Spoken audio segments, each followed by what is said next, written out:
15 अगस्त को पूरे देश भर में स्वतंत्रता दिवस मनाया गया। देश के हर कोने, हर गली में सभी ने मिलजुल कर झंडोत्तोलन किया। इसी कड़ी में राजरहाट घुनी ग्राम पंचायत में भी सभी लोगों ने स्वतंत्रता दिवस बड़े ही धूमधाम से मनाया। तृणमूल के युवा नेता मोहम्मद शाह आलम के नेतृत्व में स्वतंत्रता दिवस पालित किया गया। इस दिन सुबह सुबह सभी लोगों ने तिरंगे रंग के कपड़े पहन प्रभात फेरी की। इसके बाद सभी ने मिलजुल कर परेड भी किया। अंत में तृणमूल के युवा नेता मोहम्मद शाह आलम ने सभी के बीच खाने पीने की चीजें भी वितरित की। उठते किछु ना, आज पृथिवीते सबकिछु चिरस्थायी नय, किन्तु देशेर भालोबासाटा चिरस्थायी। जीवित थाका अवस्थाय देशेर भालोबासा पाওয়ার सबाई चेष्टा करे। এই যে আজকে এত গরম, প্রায় 36-37 ডিগ্রি গরমের ভিতরে আজকের বৃষ্টি নেই আমাদের এলাকায়, তারপরেও যেভাবে স্বতঃস্ফূর্ত মানুষ, এই যে 3000-3500 মানুষ যে আজকের মাঠে নেমেছে, মায়েরা বোনেরা নেমেছে, এর কারণ একটাই যে দেশকে স্বাধীন করতে গেলে জাতির জনক নেতাজি সুভাষচন্দ্র বোস, জাতির জনক নেতাজি থেকে শুরু করে গান্ধীজি থেকে শুরু করে ভগৎ সিং, খান আব্দুল গফ্ফার খান, তিতুমির, ক্ষুদিরাম, এই যে যত বীররা আছে যারা শহীদ হয়েছে, এরা যেভাবে আমাদের দেশের জন্য দিয়েছে আমরা তো কেউ দেখতে পাইনি, আর আমরা সেই কষ্টকেও অনুভব করতে পারিনি।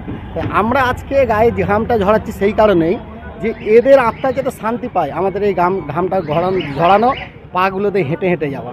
সেটা কী জানেন, বিরোধী বলতে তো ওই কুলাঙ্গার দলের কথাই বলা হচ্ছে, বিজেপি। এখন তাদের তো ভোটের এজেন্সম নেই। ফরিদাবাদে, অযোধ্যায় তাদের শিক্ষা পেয়েছে, মা সীতার জন্মস্থানে শিক্ষা পেয়েছে, রাবণের যুদ্ধস্থানে সেখানে শিক্ষা পেয়েছে। এরপরে আর কি চায় তারা? আর হিন্দু মুসলিম কোথায় পাবে? আপনি একটা জিনিস ভালো করে বুঝবেন দাদা, কোনো মুসলিম, ভারতবর্ষের কোনো মুসলিম, কলকাতার কোনো মুসলিম, বাংলার কোনো মুসলমান সঞ্জয় রায়ের সম্বন্ধে বলেছে কি ফেসবুকে কোথাও যাওয়া যে হিন্দুরা এটা করেছে? ধর্ষকের কোনো জাত হয় না, দুষ্কৃতির কোনো জাত হয় না, এরা হচ্ছে কুলাঙ্গার। আর যে বিরোধীরা বলছে, আপনি তো জানেন যে যারা গডসেকে পছন্দ করে, যারা সাভারকারের উত্তরসূরি, যারা দেশের স্বাধীনতাকে, শুভেন্দু অধিকারী বলছে যে দেশের স্বাধীনতায় মারো গুলি, অর্থাৎ ওরা ওদের মতন স্বাধীনতা পায়নি, ওদের যে স্বাধীনতা সেটা পায়নি, যার কারণে ওরা বলছে। অ্যাকচুয়ালি দেশদ্রোহী যদি কারোরা থাকতে হয়, এই সাভারকারের ভক্তরা, এই গডসের ভক্তরা। আমাদের নেতা, আমি আপনাকে দায়িত্ব নিয়ে বলছি, আমাদের নেতা অভিষেক ব্যানার্জি কাল রাতে বলেছে রং না দেখে ধরুন। সিপি নগরপাল বিনীত গোয়েল নিজে রাতে ছিলেন এবং সে দেখিয়েছে যে এক শ্রেণীর মিডিয়া, এবিপি আনন্দ থেকে শুরু করে নিউজ 18 টিভি থেকে শুরু করে, তারা আমাদের এক মন্ত্রীর ছেলেকে 7 দিন নেই বলে একটা প্রোপাগান্ডা করেছিল এবং ওটাই যুক্ত। যখন সিপি সাহেব প্রশ্ন করেছে যে এর কি অথেন্টিক প্রমাণ আছে, তখন তারা প্রমাণের উত্তর দিতে পারিনি। অর্থাৎ জাতির মেরুদণ্ড হিসাবে সংবিধানের 4র্থ স্তম্ভ হচ্ছে এই সংবাদ মাধ্যম। এই সংবাদ মাধ্যম যদি মিথ্যা প্রচারণা করে, মানুষ সংবাদ মাধ্যমটা দেখতে দেখতে এমনই হয়ে গেছে যে পুলিশের প্রতি সাধারণ পিপিলের একটা ভরসা কমে যাচ্ছে। এটা আমাদের দেশের জন্য, সাধারণ মানুষের জন্য ক্ষতি। 9 জন কেন, 90 জন হবে, 90 জন কেন, 2000ই হবে। অ্যাকচুয়ালি 2000ও ছিল না। কালকে যখন এবিপি আনন্দয় রাতের বেলা যখন আমি নিজে দেখছিলাম, বারবার করে এবিপি আনন্দ বলছিল এবং প্রতিটা চ্যানেল যে 30 থেকে 35টা দুষ্কৃতী পুলিশ এদেরকে সাপোর্ট দিয়ে করিয়েছে, প্রকাশ্যে বলেছে।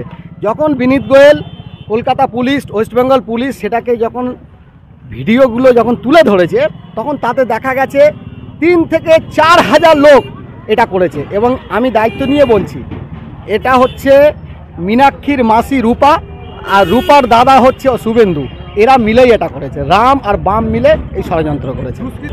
দুষ্কৃতীদের জন্য দেশে একটা আইন আনা দরকার। এই ধরনের যারা সমাজকে ভাইলেন্স করে, যারা জাতিকে ভাঙার চেষ্টা করে, যারা সরকারি সম্পত্তিকে করে, এদেরকে প্রকাশ্যে ইনকাউন্টার করলে এই দুষ্কৃতি থাকবে না। আমি অনেক দেশে গেছি পৃথিবীর, যেখানে দুষ্কৃতি মুক্ত দেশ আছে, সেরকম দুষ্কৃতি মুক্ত দেশ হয়ে যাবে। একদম ঠিক কথাই বলেছেন। তো নারী সুরক্ষা নিয়ে ওনার অনেক আগে হারতাস নিয়ে বলা দরকার ছিল। নারী সুরক্ষা তিনি যে পদে আছে তাকে তো চাইতেই হবে। আমি তো প্রধানমন্ত্রীর কথায় একদম একমত, কিন্তু প্রধানমন্ত্রীকে আমি বলবো যে আগে আপনার দলে 86% এমপিরা যারা নারী ঘটিত কেসে জর্জরিত, আগে তাদের বিরুদ্ধে ব্যবস্থা নিন, তাহলে আপনার এই বলাটা সার্থক হবে।